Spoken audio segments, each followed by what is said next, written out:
Hello friends, இன்றைக்கி நம்ம பார்க்க போகிறது ஜாப்பனீஸ் அனிமி சீரிஸான ரீ0 starting life in another world season 2 episode 10 தான் இன்னைக்குள்ள வீடியோவில் பார்க்க போகிறோம். உங்களுக்கு இந்த வீடியோ பிடிச்சிருந்தது அப்படின்னா லைக் பண்ணிட்டு அப்படி மறக்காமல் நம்ம சேனலை சப்ஸ்கிரைப் பண்ணிடுங்க. மேபி இந்த எபிசோடு உங்களுக்கு கொஞ்சம் குழப்பமாக இருக்கலாம், பட் ஆனால் உங்களுக்கு கண்டிப்பாக போக போக புரியும். ஸோ இந்த எபிசோடை கொஞ்சம் கேர்ஃபுல்லாக வாட்ச் பண்ணுங்கள். சரி வாங்க இன்னைக்குள்ள கதைக்குள்ளே போகலாம். இன்றைக்கி நம்ம பார்க்க போகிறது ரீ0 starting life in another world season 2 episode 10. Witch of envy உங்களை ஃபாலோ பண்ணிகிட்டு இருக்கா, எப்படியாச்சும் இதுலேருந்து தப்பிக்கணும் அப்படின்னு சொல்லி நம்ம ஹீரோ சொல்லவும், ஆல்ரெடி அது ரேம் மற்ற எல்லாரையுமே ஷார்ட் வச்சு அப்படின்னு சொல்லிட்டு அவன் சொல்கிறான். என்ன சொல்கிற கார்ஃபீல்டு அப்படின்னு நம்ம ஹீரோ கேட்கவும், நான் உண்மையாக தான் சொல்கிறேன், ரேம் மற்ற எல்லாருமே அந்த கருப்பு கலர் ஃபாகுக்குள்ளே போயிட்டாங்க, யாரையும் என்னால் காப்பாற்ற முடியல அப்படிங்கவும் எமிலியாவுமா அப்படின்னு சொல்லிட்டு நம்ம ஹீரோ ஷாக் ஆகுறான். அப்போ பார்த்தா அந்த இடத்துல நிறைய ரியோசோஸாக நிற்காங்க. இதை நீ பார்க்கக்கூடாது, சரி ஓகே பார்த்துட்டு ஒன்றும் பிரச்சனை இல்லை, இது எல்லாமே க்ளோன்ஸ் தான், இதை வச்சுட்டு நான் சமாளிக்கேன் அப்படின்னு சொல்லிட்டு கார்ஃபீல்ட் சொல்கிறான். சுபாரு நான் ஒன்று உண்மையாக லவ் பண்ணுறேன் அப்படின்னு விச் ஆஃப் என்வி சொல்லவும், கார்ஃபீல்ட் செம டென்ஷன் ஆகிட்டு அவளை அட்டாக் பண்ண போகிறான். ஆனால் கார்ஃபீல்ட் அவள் பிடிச்ச உடனே ரியோஸுவை அட்டாக் பண்ணுன்னு சொன்ன உடனே பார்த்தா அவள் க்ளோன்ஸ் எல்லாம் அட்டாக் பண்ணுதுங்க. கார்ஃபீல்டை அசால்ட்டாக விச் ஆஃப் என்வி கொன்றுதா. I love you Subaru my darling, I love you அப்படின்னு சொல்லிட்டு அவள் சொல்லவும், என்னோட மனசில் ஆல்ரெடி 2 பொண்ணுங்க இருக்காங்க, அதனால உனக்குலாம் இடம் இல்லை அப்படின்னு சொல்லிட்டு நம்ம ஹீரோ கத்திட்டு இருக்கும்போதே விச் ஆஃப் என்வி ஐ லவ் யூ அப்படின்னு சொல்லிட்டு ஹீரோ அந்த பிளாக் கலர் ஃபாக்குள்ளே போக வச்சிருந்தா நம்ம ஹீரோக்கு வந்துட்டு ஒரு மாதிரி ஆகுது. நிறைய மெமரிஸ்லாம் அவனுக்கு தெரிய ஆரம்பிக்குது.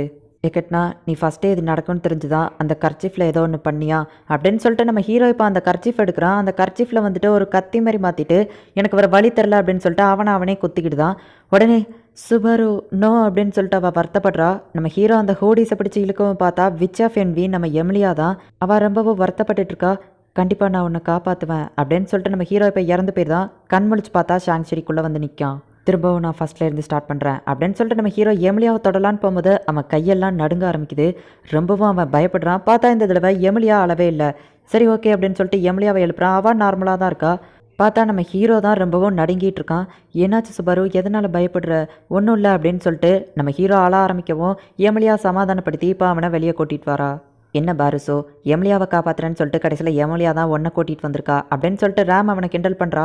சுபாரு அழுறது ஒன்றும் புது விஷயம் இல்லை, அவன் எனக்காக நிறைய விஷயங்களோ பண்ணியிருக்கான், என்னை நிறைய ஆபத்துலேருந்து காப்பாற்றிருக்கான் அப்படின்னு சொல்லி எமிலியா சொல்லவும், நான் அவன் கண்ணு முன்னாடி ஒரு ஹீரோ மாரி தெரியணும்னு நினச்சேன், ஆனால் நான் அழுததை நீ பார்த்துட்டியா அப்படின்னு சொல்லி நம்ம ஹீரோ வருத்தப்படவும், நீ அழுறதை பார்த்ததுனால நீ ஏதோ ரொம்ப வீக்கானவன் நினச்சிருவேன்னு நினச்சியா சுபாரோ, அப்படிலாம் கிடையாதுன்னு எமிலியா சொல்கிறா. ரேம் வந்துட்டு நம்ம ஹீரோவை கிண்டல் பண்ணுறா. கார்ஃபீல்ட் வந்துட்டு கொஞ்சம் அமைதியாக இருந்துட்டு, பரவாயில்ல உனக்கு எதுவும் ஆகலை, எனக்கு சந்தோஷம் அப்படின்னு சொல்லிட்டு அவன் சொல்லவும், அவ்வளோதானா அப்படின்னு சொல்லிட்டு நம்ம ஹீரோ கேட்குறான். ஆமாம் அப்படின்னு சொல்லி அவன் சொல்கிறான். இந்த தடவை எமிலியாவும் ரொம்ப வருத்தப்படலை. கார்ஃபீல்டும் வந்துட்டு நார்மலாக தான் இருக்கான், இன்னும் வில்லனாக மாறல. இதுவே ஒரு நல்ல ஸ்டார்டிங் தான், இதையே நான் எப்படியாச்சும் ஜெயிக்கணும் அப்படின்னு சொல்லி நம்ம ஹீரோ மனசுக்குள்ளே நினைக்கிறான்.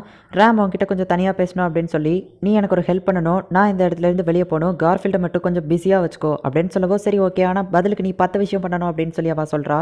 நம்ம ஹீரோவோ சரி ஓகேன்னு சொல்லியிருந்தான். அவன் விச் ஆஃப் என்வியோட அந்த ஃபாகுக்குள்ளே இருந்தப்போ அவள் யாரெல்லாம் சாவடிச்சாலோ அவங்க எல்லாரோட மெமரிஸும் இவனுக்கும் சேர்த்து வந்திருக்கு. அதை வச்சுட்டு இப்போ அந்த பிளேஸை தான் நான் கண்டுபிடிக்கணும் அப்படின்னு சொல்லி ஏதோ ஒரு இடத்த தேடி போய்கிட்டு இருக்கான். கடைசியாக இதுதான் அந்த இடம் அப்படின்னு சொல்லிட்டு அவன் உள்ளே போகிறான். அந்த இடத்த ஓப்பன் பண்ணுறதுக்கு ஒரு மேஜிக் ஸ்டோன் தேவைப்படுது. நம்ம ஹீரோ அதை வைக்கவும் அந்த இடம் ஓப்பன் ஆகுது. உள்ளே போயிட்டு நம்ம ஹீரோ பார்த்தா அவனுக்கு ஒரு பெரிய ஆச்சரியம். ஏன்னா ரியோஸோ ஒரு ஸ்டோனுக்குள்ளே இருக்கிறா. நம்ம ஹீரோ பார்த்துட்டு இருக்கவும், நீ இந்த இடத்துக்கு வந்து ஆஃப் டே தான் ஆகுது, அதுக்குள்ளே இந்த இடத்த கண்டுபிடிப்பேன்னு நான் எதிர்பார்க்கல அப்படின்னு சொல்லி ரியோஸோ வந்து நிற்கிறா. உனக்கு ரைட் சைடில் இருக்கிற அந்த ரியோஸோவை தானே நான் இன்றைக்கி காலையில் பார்த்தேன் அப்படின்னு சொல்லி கேட்கவோ, இல்லை அது வேறு ரியோஸோ, அது ஷாங்ஷரிக்கு மட்டும்தான், இது வேறு ரியோஸோ அப்படின்னு சொல்லிட்டு அந்த பிளாக் கலர் ட்ரெஸ் போட்டுருக்கிற அந்த ரியோஸோ எக்ஸ்பிளைன் பண்ணிட்டு இருக்கா. நான் உன்கிட்ட ஒன்று கேட்கணும், அதுக்கப்புறமா உன்னோட ஹெல்ப் எனக்கு தேவைப்படுது அப்படிங்கவும், கண்டிப்பாக நான் உனக்கு பண்ணுறேன் சுபாரு, ஏன்னா நீ பஸ்ஸில் ஆஃப் கிரேட் ஆகிட்ட, நான் கான்ட்ராக்ட் படி உனக்கு ஹெல்ப் பண்ணணும் அப்படின்னு சொல்லிட்டு இப்போ அவங்க எல்லாருமே தனியாக போயிட்டு உட்காந்து பேசிகிட்டு இருக்காங்க. இந்த சாங்சுரியை கிரியேட் பண்ணது எக்கெட்னா தானே அப்படின்னு சொல்லி கேட்கவோ, ஆமாம் விச் ஆஃப் கிரேடானா எக்கெட்னா தான் வந்துட்டு ஒரு எக்ஸ்பெரிமெண்ட்காக அதை கிரியேட் பண்ணால், அந்த கிறிஸ்டல்குள்ளே இருக்கிறது தான் ஒரிஜினல் ரியோஸோ, நாங்கள் எல்லாருமே காப்பீஸ் தான், இன்க்ளூடிங் நானும் சேர்த்து தான் அப்படின்னு சொல்லவோ, எக்ஸ்பெரிமெண்ட்டா என்ன எக்ஸ்பெரிமெண்ட் அப்படின்னு சொல்லி நம்ம ஹீரோ கேட்கவும், எங்களோட பாடிஸ் எல்லாமே மேஜிக்கால் கிரியேட் ஆனது தான், ஒருவேளை நாங்கள் இறந்து போயிட்டாலோ எங்களை மாதிரி இன்னொன்று ஆட்டோமேட்டிக்காக கிரியேட் ஆயிரும் அப்படின்னு சொல்லவும், ஓ அப்போ இது ஒரு இம்மார்டாலிட்டி எக்ஸ்பெரிமெண்ட், கிட்டத்தட்ட சாகா வர மாதிரி தானே அப்படின்னு சொல்லிட்டு நம்ம ஹீரோ கேட்குவோம், ஆமாம் நீ சொல்கிறது கரெக்டு தான் அப்படின்னு சொல்லிட்டு அவள் சொல்கிறா. ஓ இப்போ தான் எனக்கு எல்லா விஷயமும் கிளியராக புரியுது அப்படின்னு நம்ம ஹீரோ சொல்லிட்டு, இதனால தான் எக்கெட்னா என் மேலே இன்ட்ரெஸ்ட்டாக இருக்காளா, ஏன்னா நான் சாவிலேருந்து திரும்ப வருவேன், இதுவோ கிட்டத்தட்ட ஒரு இம்மார்டாலிட்டி மாதிரி தான் அப்படின்னு நம்ம மனசுக்குள்ளே நினச்சிட்டு, இந்த எக்ஸ்பெரிமெண்ட் சக்ஸஸ் ஆச்சா அப்படின்னு சொல்லி நம்ம ஹீரோ கேட்கவோ, இல்லை இது ஃபெயிலியரில் தான் முடிஞ்சுது, எக்கெட்னாவோட சோலால் இதை கண்ட்ரோல் பண்ண முடியல அப்படின்னு சொல்லிட்டு அவள் சொல்லவோ, அப்போ எதுக்காக அவள் இப்படி பண்ணா அப்படின்னு சொல்லிட்டு கேட்குறா. ரியோஸோ இப்போது நிறைய காப்பீஸாக க்ரியேட் ஆயிருக்கா. ஃபஸ்ட்டு நான் தான் க்ரியேட் ஆனேன், எனக்கு சாப்பாடு கூட தேவையில்லை, நான் சாப்பாடு இல்லாமல் ரொம்ப காலம் வாழ்வேன் அப்படின்னு சொல்லிட்டு அவள் சொல்லவும், அப்போ எதுக்காக டீ குடிக்கிற அப்படின்னு சொல்லிட்டு நம்ம ஹீரோ கேட்கவோ, அது ஜஸ்ட் சும்மா ஹாபிக்காக தான் குடிக்கிறேன், நான் கிரியேட் ஆன ஃபஸ்ட்டு ஒரு 100 வருஷம் என் மைண்டில் செட் பண்ண வேலையை மட்டும் தான் பார்த்துட்டு இருந்தேன். ஆனால் அதுக்கப்புறம் நார்மல் ஆகிட்டேன் அப்படின்னு அவள் சொல்கிறா. ஆமாம், அந்த பசில் ஆஃப் கிரீடுன்னு சொன்னியா அப்படின்னா என்னது அப்படின்னு நம்ம ஹீரோ கேட்கவும், விச் ஆஃப் கிரீடானா எக்கெட்னாவோட மொடி அப்படி இல்லைன்னா ஏதோ ஒரு விஷயம் உனக்குள்ளே இருக்குது அப்படின்னு சொல்லவும், அடி பாவி அதுக்கு தான் அந்த டீயை குடிக்க வச்சாலா அப்படின்னு சொல்லிட்டு நம்ம ஹீரோ யோசிக்கிறான்.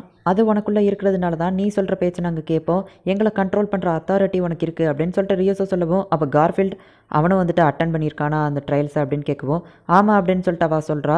சரி ஓகே, அப்படின்னா ஒரு விஷயம் பண்ணுங்கள், கார்ஃபீல்டுக்கு நான் பசில் ஆஃப் கிரீடுங்கிறதும் தெரியக்கூடாது, நம்ம இங்கே மீட்டிங் போட்டதையும் அவனுக்கு தெரியாமல் பார்த்துக்கோங்க, தெரிஞ்சால் அவன் வருத்தப்படுவான்னு நம்ம ஹீரோ சொல்கிறான். நீங்கள் எது சொன்னாலும் அதை நான் செய்வேன் அப்படின்னு சொல்லிட்டு அவள் சொல்லவும், அதை ஏன்ப்பா இப்படி வில்லத்தனமாக சொல்கிற, சரி ஓகே நீ போயிட்டு கார்ஃபீல்ட் மேலே ஒரு கண்ணு வச்சுக்கோ அப்படின்னு சொல்லிட்டு இன்னொரு ரியூஸ்ட்டு சொல்லவும் அவள் அங்கேருந்து கிளம்புறா. ஆமாம், எனக்கு ஒரு டவுட்டு, அந்த இன்னொருத்தி பேர் ரியூஸு மெயோன்னு சொன்னால் உன்னோட பேர் ஃபில்மான்னு சொன்னால் அது எப்படி பேர் சேஞ்ச் ஆகுதுன்னு நம்ம ஹீரோ கேட்குறான். ரியோஸுங்கிறது எங்களுக்கு காமன் நேம், பட் எங்களையே நாங்கள் டிஃப்ரென்ஷியேட் பண்ணிக்கிட்டதுக்கு இந்த மாதிரி பேரை மாற்றி வச்சுப்போம், ஒரு ஹெல்ப் பண்ணுறியா, நாளைக்கே என்கிட்ட இதே கேள்வியை கேட்குறியா அப்படின்னு சொல்லி அவள் கேட்குறா. சரி ஓகேன்னு சொல்லிட்டு நம்ம ஹீரோ வந்துருதான். எனக்கு ஜஸ்ட்டு 4 days தான் டைம் இருக்குது, அதுக்குள்ளே எல்லாத்தையும் முடிக்கணும், அப்படி இல்லைன்னா அப்படின்னு சொல்லிட்டு அந்த ராபிட்டை பற்றி யோசிக்கவும், எம்லியா அங்கே வரா. இவன் பயந்துருதான்.